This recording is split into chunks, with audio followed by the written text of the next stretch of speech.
So unit 3 determination of income and employment हमारी unit चल रही है, जिसके अंदर तो लास्ट क्लास में हमने पढ़ा difference between APS, MPS, APC, MPC और डेरिवेशन सीखा हमने कंजप्शन कर्व से सेविंग कर्व का। ठीक है, अब चैप्टर को थोड़ा सा और आगे लेके चलते हैं और अब पढ़ते हैं टाइप्स ऑफ इन्वेस्टमेंट। हालांकि हम एक तरीके के इन्वेस्टमेंट के बारे में जान चुके हैं विच इज ऑटोनॉमस इन्वेस्टमेंट।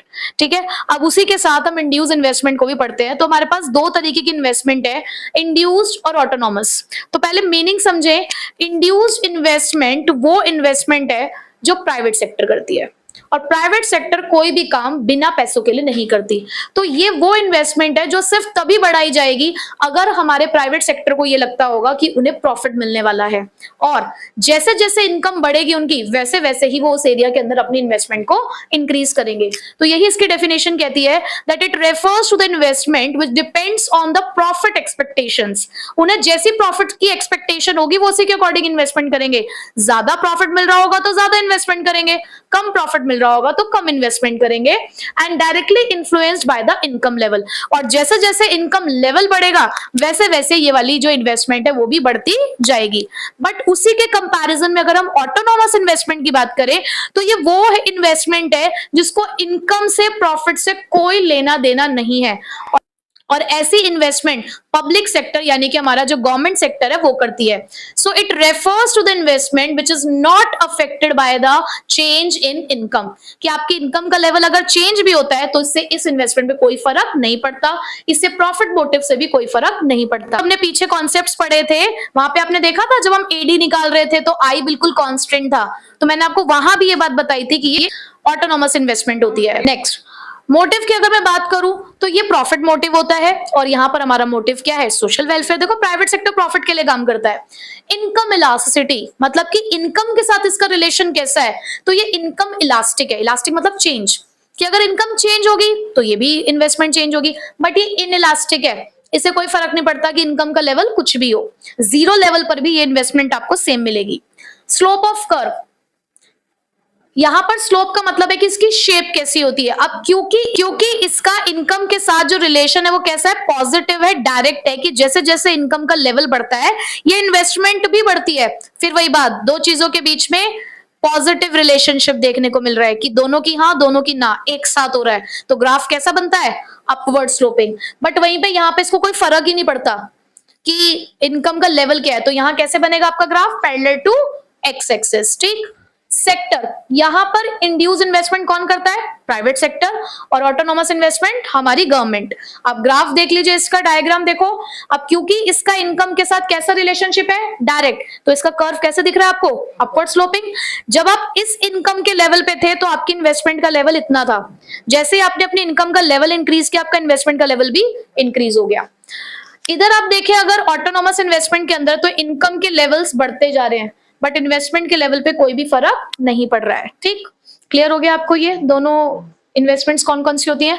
अब इस इन्वेस्टमेंट को अफेक्ट करने के फैक्टर क्या है, मैंने लिखा है टॉपिक डिटरमिनेंट्स ऑफ इन्वेस्टमेंट, यानी कि जब आप इन्वेस्टमेंट का डिसीजन लेने जाते हो तो वो कौन से फैक्टर्स हैं जो आप अपने माइंड में रखते हो। तो दो चीजें हैं, मार्जिनल एफिशिएंसी ऑफ इन्वेस्टमेंट जिसको MEI कहा गया, और रेट ऑफ इंटरेस्ट यानी कि बेसिकली रेट ऑफ रिटर्न। आप कहीं भी पैसा इन्वेस्ट करते हो तो उसके ऊपर रिटर्न कितना आ रहा है बेसिकली। तो रेट ऑफ इंटरेस्ट की बात करेंगे। पहली बात, MEI होता क्या है, it is the expected rate of return from an additional investment. आपने सपोज करो पहले कहीं पे 40 करोड़ रुपए लगा रखे हैं, आप चाह रहे हो कि 10 करोड़ रुपए आप और इन्वेस्ट करोगे, तो उस एडिशनल 10 करोड़ रुपीस के ऊपर आपको कितना रिटर्न मिलेगा एडिशनल पे, पहले 40 पे जितना मिल रहा है, बट ये जो आपने 40 से 50 की इन्वेस्टमेंट एक्स्ट्रा 10 आपने और इन्वेस्ट किए, तो वो 10 कितना रेट आपको जनरेट करके देगा, कितना रिटर्न जनरेट करके देगा, वो बताता है MEI। मार्जिनल हमेशा एडिशनल और चेंज के बारे में बात करता है। ठीक है, रेट ऑफ इंटरेस्ट की अगर मैं बात करूं तो आपको ये 10 करोड़ रुपए कहीं लगाने दे, तो इस 10 करोड़ को आपने लगाने के लिए, इन्वेस्ट करने के लिए कहीं से पैसा बोरो किया, तो वो बोरोइंग कॉस्ट क्या आई आपकी, आपने पैसा 10% पे बोरो किया, 8% ने बोरो किया, 5% ने बोरो किया, तो वो जो कॉस्ट ऑफ बोरोइंग है आपकी वो कहलाता है आपका रेट ऑफ इंटरेस्ट। बात समझ आ गई, ठीक है। अब ये जो रेट ऑफ इंटरेस्ट है इसका इनवर्स रिलेशनशिप होता है between the ROI and the volume of investment. अगर रेट ऑफ इंटरेस्ट हाई होगा तो आप इन्वेस्टमेंट का लेवल कम करोगे, क्यों, अगर आपको 8% पे सपोज करो आपने पहले 5% पे बोरो कर रखा था, अब वही रेट ऑफ इंटरेस्ट बढ़ के 8% हो गया है, तो अब ज्यादा इन्वेस्टमेंट करोगे नहीं, क्योंकि आपको वहां से पैसा लेना महंगा पड़ रहा है। ठीक है, तो इसका मतलब इनवर्स रिलेशनशिप है। एमईआई के लिए आपको दो फैक्टर्स और देखने हैं, क्या क्या? सप्लाई प्राइस और प्रोस्पेक्टिव यील्ड। सप्लाई प्राइस क्या कहती है? It is the cost of producing a new asset of that kind. For example, मेरे पास एक मशीन है, ठीक है, मुझे उसका रिप्लेसमेंट करना था, तो मैंने 15,000 की मशीन से उसका रिप्लेसमेंट किया, तो ये जो 15,000 रुपए मैंने इस्तेमाल किए, ये सप्लाई प्राइस है। ठीक है, उसके बाद प्रोस्पेक्टिव यील्ड। यील्ड मतलब the net return expected from the capital assets. आपने यहाँ पे कैपिटल एसेट लिया, अब उससे आपको रिटर्न कितना मिलेगा वो बताएगा आपको प्रोस्पेक्टिव। प्रोस्पेक्टिव का मतलब होता है कितना हो सकता है। अब आपको ओवरऑल अगर एमईआई को कैलकुलेट करना है तो फॉर्मूला क्या है? यील्ड अपॉन में सप्लाई प्राइस इनटू 100। ठीक है, तो ये दो फैक्टर्स ऐसे होंगे जो आपको ये बताएंगे कि आपको वो इन्वेस्टमेंट डिसीजन लेना है या नहीं लेना। फॉर एग्जांपल, आपने यहाँ पे एमईआई कैलकुलेट किया, वो निकला 10%, यानी कि जो आप इन्वेस्टमेंट करने जा रहे हो अब उस पर आपको 10% का रिटर्न मिलने वाला है। वहीं पे लेकिन आपने जो पैसा बोरो किया है वो 12% पे बोरो किया है, डिसीजन लोगे ये वाला? 10 करोड़ लगाओगे? नहीं लगाओगे। क्यों? क्योंकि आपको कॉस्ट ऑफ बोरोइंग महंगी पड़ रही है।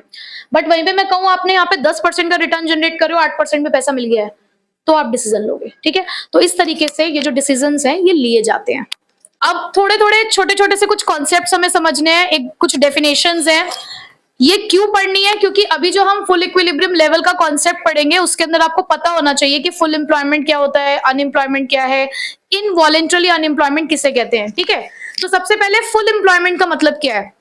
फुल एम्प्लॉयमेंट का मतलब होता है कि जहां पर सारे लोग काम कर रहे हो। ठीक है, एक सिंपल सी सरल भाषा में आपने मुझे ये बता दिया कि जितने भी लोग हैं वो काम कर रहे हैं तो फुल एम्प्लॉयमेंट है। बट हमारी इकोनॉमिक्स इसी चीज को थोड़े से वाइडर कॉन्सेप्ट के साथ बताती है। वो कहते हैं it refers to the situation in which all those people who are willing. सबसे पहली बात कि जितने भी लोग काम करना चाहते हैं एंड एबल टू वर्क, और काम करने की क्षमता भी रखते हैं एट एग्जिस्टिंग वेज रेट, जो करंट वेज रेट चल रहा होगा उसी वेज रेट पर, get work without any undue difficulty, यानी कि बिना किसी परेशानी के जो लोग काम करना चाहते हैं, काम करने की क्षमता भी रखते हैं, प्रिवेलिंग वेज रेट पे काम करने के लिए तैयार भी हैं और उन्हें काम मिल भी गया बिना किसी ज्यादा डिफिकल्टी के, तो उस सिचुएशन को हम लोग फुल एम्प्लॉयमेंट कहते हैं। बट पता है, कभी भी कोई भी इकोनॉमी फुल एम्प्लॉयमेंट लेवल पे होती नहीं है। ऐसा होता ही नहीं है कि सभी लोग काम कर रहे हो एक ही टाइम पर। तो हमेशा फुल एम्प्लॉयमेंट में भी दो तरीके की अनएम्प्लॉयमेंट आपको देखने को मिल सकती है, और उन दो अनएम्प्लॉयमेंट का नाम है फ्रिक्शनल अनएम्प्लॉयमेंट और स्ट्रक्चरल अनएम्प्लॉयमेंट। तो बात करें अगर सबसे पहले फ्रिक्शनल अनएम्प्लॉयमेंट की, so it exist during the period where in the worker leave one job and join the some other. Suppose करो मैं आज एक ऑर्गेनाइजेशन में काम कर रही हूँ, ठीक है, और मैं आज से 2 दिन बाद किसी दूसरे ऑर्गेनाइजेशन को ज्वाइन करूंगी। मैंने आज अपना ऑर्गेनाइजेशन छोड़ दिया, 2 दिन बाद मुझे दूसरे ऑर्गेनाइजेशन को ज्वाइन करना है, तो ये जो मैंने 2 दिन का समय लिया ना, बीच में 2 दिन मैंने कुछ नहीं किया, तो वो मेरी फ्रिक्शनल अनएम्प्लॉयमेंट है। काम तो है मेरे पास लेकिन वो 2 दिन के बाद है। आज ही मैंने करंट जॉब छोड़ दी और न्यू जॉब मुझे 2 दिन बाद ज्वाइन करनी है, तो वो 2 दिन के लिए मैं क्या हूं? फ्रिक्शनल अनएम्प्लॉयमेंट की सिचुएशन में हूं। ठीक है, उसके बाद सेकंड क्या है? स्ट्रक्चरल। स्ट्रक्चरल अनएम्प्लॉयमेंट ऐसी एम्प्लॉयमेंट होती है जहां पर people remain unemployed due to mismatch between unemployed person and the demand for specific type of workers। Structural unemployment क्या है? ऐसा अनएम्प्लॉयमेंट लेवल जहां पर लोग क्या है? अनएम्प्लॉयड है, बेरोजगार है। क्यों? क्योंकि मिसमैच है। किस चीज के बीच में मिसमैच है?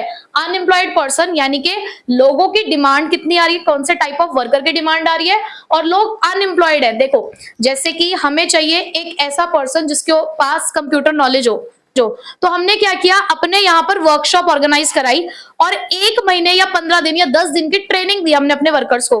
तो 10 दिन के लिए वो लोग अनएम्प्लॉयड हो गए। हमने कहा पहले सब कंप्यूटर नॉलेज लेकर आएंगे तो काम करेंगे, तो 10 दिन के लिए वो अनएम्प्लॉयड हुए, तो वो स्ट्रक्चरल अनएम्प्लॉयमेंट है। समझ आ गया? बेसिक क्या है कि हमें जिस टाइप के वर्कर चाहिए वो टाइप का वर्कर हमारे पास नहीं है, तो उसे उस टाइप का बनने के लिए जो समय चाहिए वो है स्ट्रक्चरल अनएम्प्लॉयमेंट। ठीक है, उसके बाद इनवॉलेंटरली अनएम्प्लॉयमेंट क्या होता है? इनवॉलेंटरली, वॉलेंटरी मतलब होता है अपनी इच्छा। जैसे वॉलेंटरली अनएम्प्लॉयमेंट का मतलब क्या होता है? जो अपनी इच्छा से काम नहीं कर रहा है। अब इनवॉलेंटरली अनएम्प्लॉयमेंट क्या होता है? It refers to an unemployment in which all those people who are willing और able to work at existing wage rate. Definition same दिख रही है, बट लास्ट में क्या गया है? Do not get work. हम काम करना चाहते हैं, काम करने की क्षमता भी रखते हैं, एग्जिस्टिंग वेज रेट पे तैयार है काम करने के लिए, लेकिन काम नहीं मिल रहा है. तो हम अपनी इच्छा से बेरोजगार नहीं है, हमें काम मिल नहीं रहा है. तो नेक्स्ट टॉपिक है हमारा यहाँ पर, ठीक है, एग्जैंटी सेविंग और एग्जैंटी इन्वेस्टमेंट. अब इसका मतलब क्या होता है? यहाँ पर ये जो एग्जैंटी है, इसका मतलब होता है प्लान, इंटेंडेड या डिजायर्ड. यानी कि जब हम किसी चीज के बारे में प्लानिंग कर रहे हैं, सोच विचार कर रहे हैं कि ऐसा हमें करना है, तो वो हमारी कौन सी इन्वेस्टमेंट या कौन सी सेविंग कहलाती है? एग्जैंटी. अगर आपको इसका मीनिंग पता चल गया तो डेफिनेशन आप अपने आप ही समझ जाएंगे कि एग्जैंटी सेविंग कौन सी सेविंग होती होगी. ये वो अमाउंट ऑफ सेविंग है विच हाउस होल्ड्स प्लान. अब देखो, सेविंग्स जो होती है वो हाउस होल्ड ही करते हैं, और इन्वेस्टमेंट कौन करती है? हमारी फर्म्स करती हैं. तो which households plan to save at different income levels in an economy. यानी कि अलग अलग इनकम के लेवल पे जब अपनी सेविंग्स के लिए प्लानिंग करते हैं, तो उसे कौन से वाली प्लानिंग कहते हैं? अगर सिंपल में बोलूं तो प्लान्ड सेविंग. ठीक है. उसी तरीके से एग्जैंटी इन्वेस्टमेंट या प्लान्ड इन्वेस्टमेंट क्या होती है? It refers to the amount of investment which firms plan to invest at different income levels in an economy. और जब इसी चीज को हम फर्म्स की साइड से देखते हैं तो वो इन्वेस्टमेंट निकलती है, कि यहाँ पर जब फर्म ने प्लानिंग करी कि इस साल अपनी इकोनॉमी के अंदर हम लोग इतनी इन्वेस्टमेंट करेंगे. ठीक है. जब भी हम यहाँ पर इक्विलिब्रियम की बात करेंगे, देखो ये चैप्टर अब हम आगे बढ़ाते जा रहे हैं. जो यूनिट है ये वाली यूनिट 3, इसके अंदर बेसिकली अगर हम देखें as per the Sandeep Garg book, तो उसके अंदर 3 चैप्टर है. तो जो फर्स्ट चैप्टर था उसने ना हमें काफी सारे कॉन्सेप्ट्स का बेसिक इंट्रोडक्शन दिया. अब सेकंड चैप्टर की तरफ जब हम बढ़ेंगे तो वहां पर हम इक्विलिब्रियम्स के बारे में भी बताएंगे कि किस तरीके से इनकम और एम्प्लॉयमेंट का जो लेवल ऑफ इक्विलिब्रियम है वो एस्टैब्लिश किया जाता है, पॉइंट ऑफ इक्विलिब्रियम.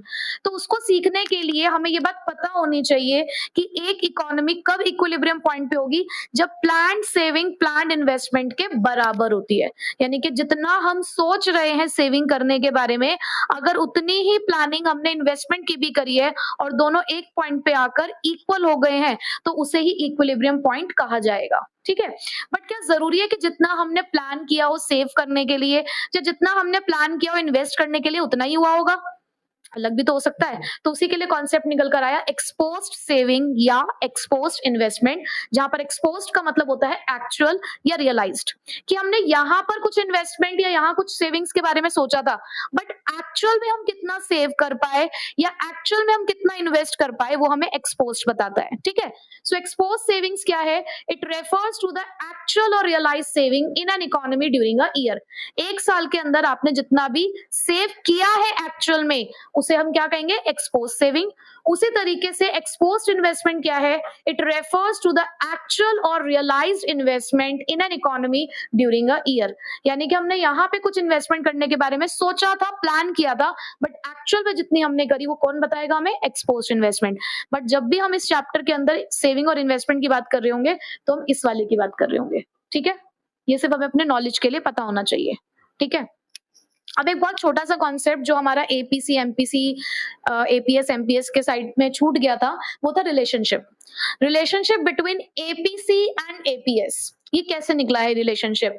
देखो, हमें ये बात पता है कि जो हमारी इनकम है उसके 2 कंपोनेंट्स होते हैं, सी प्लस एस. यानी कि या तो हम अपनी इनकम को कंज्यूम करते हैं या सेव करते हैं, मतलब दोनों का कॉम्बिनेशन हम इस्तेमाल कर सकते हैं. तो अगर मैं इसी इक्वेशन को y से डिवाइड कर दूं, यानी कि नेशनल इनकम से डिवाइड कर दूं, तो मुझे एक इक्वेशन मिली 1 is equals to C upon Y. तो सी अपॉन वाई का मतलब क्या हुआ? ये किसका फॉर्मूला था? एपीसी. और एस अपॉन वाई किसका फॉर्मूला था? एपीएस. तो यहां से एक हमारे पास रिलेशनशिप जनरेट हुआ that APC plus APS is equals to 1. क्योंकि सिंपल सी बात है कि आप अपने इनकम का या तो कुछ पार्ट खर्च करना चाहते हो या कुछ पार्ट सेव करना चाहते हो. ठीक है. और ये रिलेशनशिप हमें न्यूमेरिकली हेल्प करेगा. ठीक. उसके बाद नेक्स्ट इसी तरीके से रिलेशनशिप एमपीसी और एमपीएस में भी निकलता है. हम यहाँ पर ये कहेंगे कि चेंज इन इनकम, यानी कि जब हमारी इनकम बढ़ती है तो उस बढ़ती हुई इनकम का पार्ट या तो हम सेव करते हैं या फिर हम कंज्यूम करते हैं. मतलब या तो हमारी कंजप्शन एक्सपेंडिचर इंक्रीज होते हैं या सेविंग्स इंक्रीज होती हैं। अब इस इक्वेशन को मैंने डेल्टा वाई यानी कि चेंज इन इनकम से डिवाइड किया, तो यहाँ पर भी एक इक्वेशन आपको दिख रही होगी, ये तो कट जाएगा क्योंकि सेम है। अब delta C upon delta Y किसका फॉर्मूला था, MPC. Delta S upon delta Y किसका था, एमपीएस। तो यहाँ से भी रिलेशनशिप मिल गया that MPC plus MPS is equal to 1, यानी कि अपनी बढ़ती हुई इनकम का पार्ट या तो हम उससे अपने कंजप्शन एक्सपेंडिचर बढ़ाएंगे या फिर अपनी सेविंग। ठीक है, तो दोनों ही इक्वेशंस, दोनों ही रिलेशनशिप आपके न्यूमेरिकली हेल्प करेंगे।